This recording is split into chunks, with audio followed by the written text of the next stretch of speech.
بینەران و بیسەرانی ئەزیز و خۆشەویستم جارێکی دیکە لە دیمانەیەکی دیکە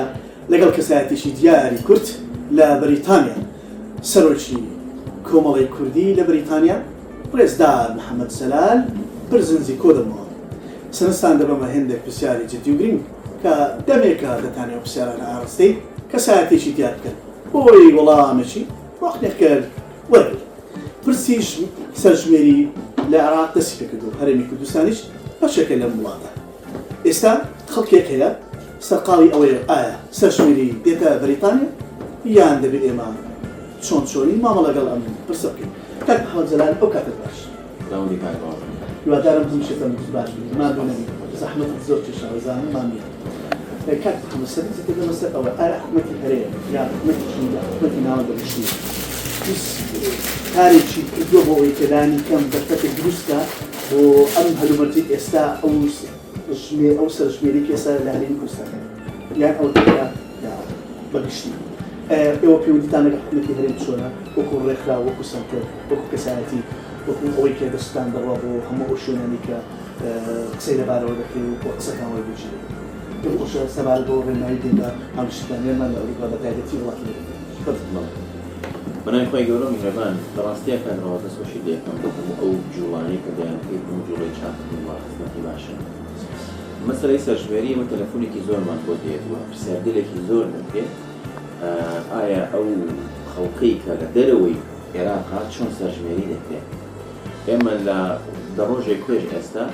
لێنەرایەتی وەزارەتی پلاندانان و ئەوانەی کە باوەڕێنراوێژکاری باڵا لە وەزارەتی پلاندانان کاک محەممەد کاڵانی لێرە بوو بە تێر و تەستەری لەم ئۆفیسی کۆمەڵی کوردی بەریتانیا گفتوگۆمان دەربارەی ئەو چەمکە کرد ئایا کورد چی بکە لەو کاتەیە ئایا ئەمە چی بکەین و کەی سەرژمێری بۆ دەرەوە دەکرێت بۆ خەڵکانێک نەک تەنها لە بەریتانیا لە هەموو دەرەوەی عێراق کە لە هەر وڵاتێک بێت ڕاستیە بەڕێزیان زۆر بە جوانی ئەو ڕوونکردنەوەی بە ئێمەدا سەبارە بە سەرژمێری لە ڕاستیە کاکەوەس ئێمە وەکو هەر تاکێکی عێراقی یان تاکێکی کورد مافیەوەمان هەیە لە سەرژمێریە بەشدار ئەگەر سێکی کات ئێمە دەچینەوە کوردستان یان کوردستان دەمانەوێت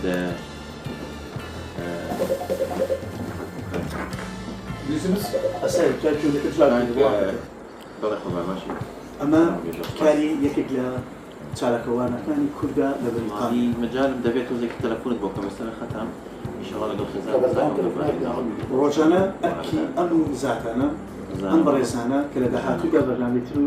شێوەتریان پیشان دەدەین کە خزمەتکردنی کۆمەڵانی خەڵکی کوردستان و بەتایبەتی پەناخوازانی کورد لە بەریتانی و لە ئەوروپا ئەمە ئەکەن کۆمەڵی کێشەی خێزانی کێشەی خێخوازی هەموو ئەو دەربەسەریانە کە بۆ پەنابەران دێنەڕێ ومێدمان هەیە قەت نێتە بەڵام ئەوە ئەچیان لە کاتی گفتوگۆکانماندا ڕۆماڵکردنی گفتوگۆکانمان دەبینیتان کە پەیوەندیەکان لە هەموو لایەکەوە دێن فەرمکات بگورە دەست خۆشی دەزانم کە تۆ ناوەرە ئەوە پەیوەندی بە بابەستەکەی خۆمانە نەبوو کەسێکە تۆزە کێشەی هەیە لەگەڵ خێزانەوەی ئیشەڵاتر دروی بکەم ڕاستی پەیوەندیمان زۆر بۆ دێ بۆ ئێرە و ئەم شوێنەی کە ئێمە تایە بووبێتەوە ڕاستی توانین بەکاری دێنین بۆ مارەبڕین بۆ کێشەی خێزانی بۆ سڵحی بینی کوردەکان و بۆ کۆبوونەوەی خۆشتن بچینە سەر مۆڵاتی خۆمان لە ڕاستی ئەوە بەنگە دوورگەرە بکەوە ڕاستیە کان ڕاوەست ئێمە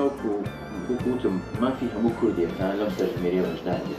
سەرژمێری لە عێراقا ئەوەی کە هەیە بە شێوازێک کە ڕەسمی لە ساڵی 1950ەوە کراوە لە عێراقا بەڵام کوردستان تایە بەشدار نەبووە لە سەرەتاکانی 2000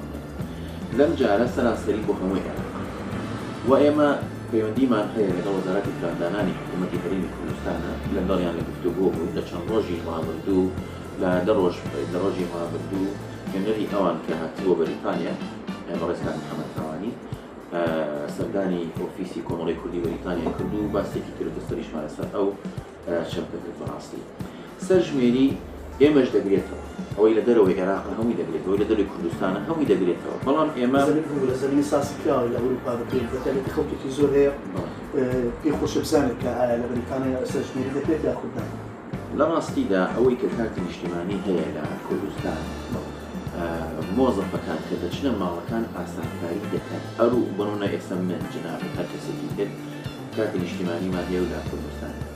مۆزەفەکان ئاسانکاری بۆ ئەوەش دەکەن و دەینووسن بەس دەڵێمە لەکوێ دەژی بەڵێ لە بەریتانیا دەژی لەکوێ دەژی لە بەری ئەڵمانیا دەژی لەوێ سەرژمێریەکە سەرنووسەکە دەکەن ئەگەر هەیبێت لێ بێت ئەگەر نەیبێت حکوومەتی عێراقی لەگەڵ حکوومەتی هەرێمی کوردستان پلانیان هەیە لە قۆناغی دووهەم لە ساڵی داهاتوو سەرژمێری عێراقیەکانی دەرەوەی عێراق بکەن بۆ یەک دەڵێم عێراق چکەم سەرژمێری بەڕاستی عێراق پێ هەڵدەسێ